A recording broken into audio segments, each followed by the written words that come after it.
주님께서 여러분과 함께 또한 사제의 영과 함께 마르코가 전한 거룩한 복음입니다.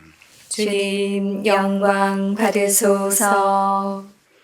그때 부활이 없다고 주장하는 사두가이들이 예수님께 와서 물었다. 스승님, 모세는 어떤 사람의 형제가 자식 없이 아내만 두고 죽으면 그 사람이 죽은 이의 아내를 맞아들여 형제의 후사를 일으켜 주어야 한다고 저희를 위하여 기록해 놓았습니다. 그런데 7 형제가 있었습니다. 마지가 아내를 맞아들였는데 후사를 남기지 못하고 죽었습니다. 그래서 둘째가 그 여자를 맞아들였지만 후사를 두지 못한 채 죽었고 셋째도 그러하였습니다. 이렇게 7이 모두 후사를 남기지 못하였습니다. 맨 마지막으로 그 부인도 죽었습니다.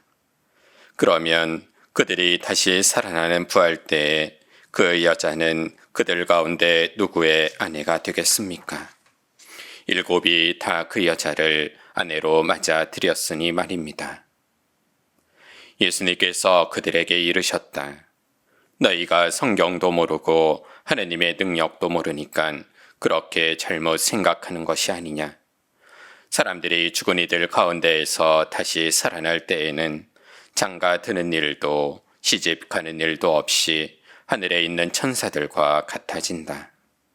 그리고 죽은 이들이 되살아난다는 사실에 관해서는 모세의 책에 있는 떨기나무 대목에서 하느님께서 모세에게 어떻게 말씀하셨는지 읽어보지 않았느냐.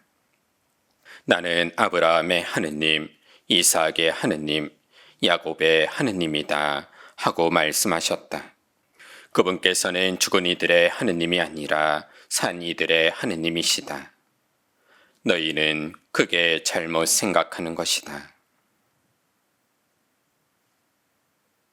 주님의 말씀입니다.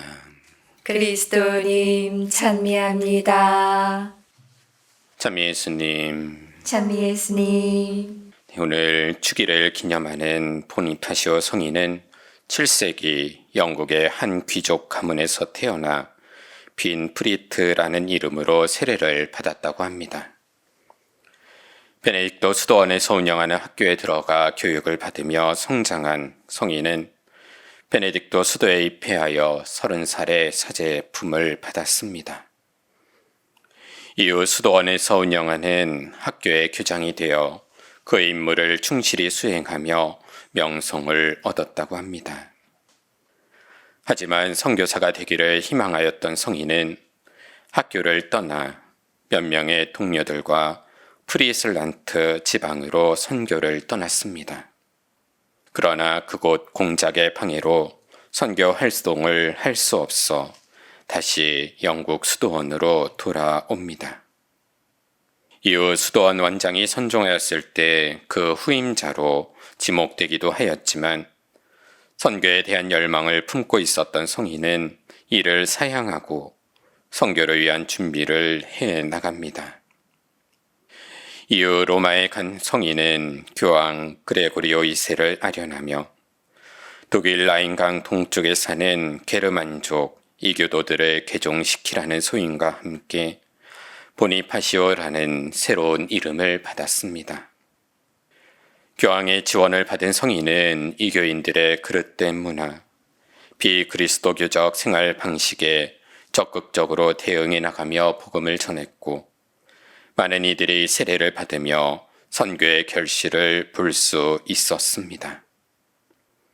이에 교황은 보니파시오 성인을 주교로 서품하였고 성인은 독일 지역에 교회를 세우고 베네딕토 수도원을 지으며 독일 지역에 교회 기틀을 마련하였습니다. 성인은 주교직을 사임한 뒤 처음 선교하러 갔었던 프리슬란트 지역에 다시가 복음을 전하던 중 이교인들의 습격을 받아 살해되셨다고 합니다. 성인은 과거 피를 흘리면서 교회를 수호하고 보호했던 성인들의 삶을 돌아보며 자기 죄의 어둠에 두려움을 갖기도 하였지만 하느님께서 우리에게 능력을 주시는 한 잘난 사람에게나 못난 사람에게나 가난한 이에게나 또 부자에게나 모든 계층과 모든 사람에게 기회가 좋든지 나쁘든지 하느님의 온갖 뜻을 꾸준히 전파하자고 말씀하셨다고 합니다. 오늘 독서의 사도 바오로는 디모데에게 편지를 보내며 다음과 같이 말합니다. 그대가 받은 하느님의 은사를 다시 불태우십시오. 하느님께서는 우리에게 비겁함의 영을 주신 것이 아니라 힘과 사랑과 절제의 영을 주셨습니다. 그러므로 그대는 우리 주님을 위하여 증언하는 것을 부끄러워하지 마십시오. 하느님의 힘에 의지하여 복음을 위한 고난에 동참하십시오. 보니파시오 성인은 사제가 되고서는 수도원 학교의 교장으로 조금은 편한 환경에서 살아갈 수 있었고 또 독일에 머물며 주교로서 조금은 나은 환경에서 복음을 전할 수도 있었을 것입니다. 그러나 성인은 그러한 삶을 선택하지 않고 그 마지막까지 하느님의 은사를 불태우며 성령의 이끄심에 따라 복음 전파에 실패했던 곳에 다시 가 죽음에 이르기까지 복음을 전하였습니다. 오늘 성인의 주기를 기념하며 우리도 하느님께 받은 은사에 따라 삶의 자리에서 하느님의 사랑을 전할 수 있었으면 합니다. 잠시 묵상하시겠습니다.